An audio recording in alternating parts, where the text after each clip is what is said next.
የኢትዮጵያም የአፍሪካም አባት የ21ኛው ክፍለ ዘመን የፖለቲካ ክስተት የአፍሪካ እንቁ ጠበቃ መለስ ዜናዊ አስረስማን ነው። ይህ ሰው የተወለደው 1947 ዓመተ ምህረት በታላቋና የኢትዮጵያውያን ታሪክ በደንብ በታሰረበት ቦታ አድዋ ነው።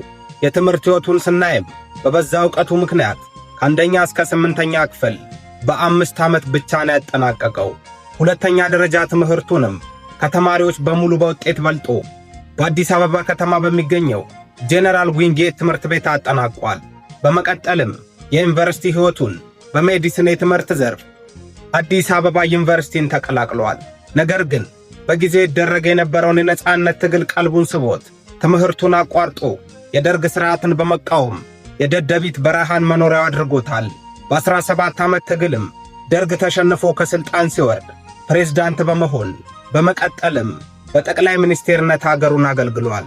መለስ ዜናዊ ሀገራቸውን በመሪነት ሲረከቡ ኢትዮጵያ ውስጥ 500,000 ብር የነበረው አንድም ሰው አልነበረም። እርሳቸው ሥልጣኑን ሲይዙ ኢትዮጵያ የደከመ የጤና፣ የግብርና፣ የትምህርት፣ የመንገድ አቅም ነበራት። በመለስ ዜናዊ አመራር ዘመን ግን ሕዝቦቹ ብቻም ሳይሆኑ ዓለም ቆሞ ባጨበጨበለት በዓለም ፊት ሞገስ ባሰጣቸው ሁኔታ የልማት አርበኛ ተብለውበታል። መለስ ዜናዊ ማለት በእርግጥም እጅግ በጣም ከሚነገረው በላይ የዓለምንም ይሁን የአፍሪካን ፖለቲካ ጠንቅቀው የሚያውቁ እያንዳንዱ እርምጃቸውም የእውቀት የሆኑ ሰው ነበሩ። ምክንያቱም ከትግል በኋላ የተማሩባቸው ዓለም አቀፍ ዩኒቨርሲቲዎች ማለት ዲግሪ የሚሸጥባቸው ተራ ቦታዎች ሳይሆኑ ከዓለም ባለ ዕውቀቶች ተመርጠው የሚገቡባቸው የእንግሊዙ ኦፕን ዩኒቨርሲቲ፣ የኔዘርላንዱ ኤራስመስ፣ የኮሪያው ሃናም ዩኒቨርሲቲ ናቸው።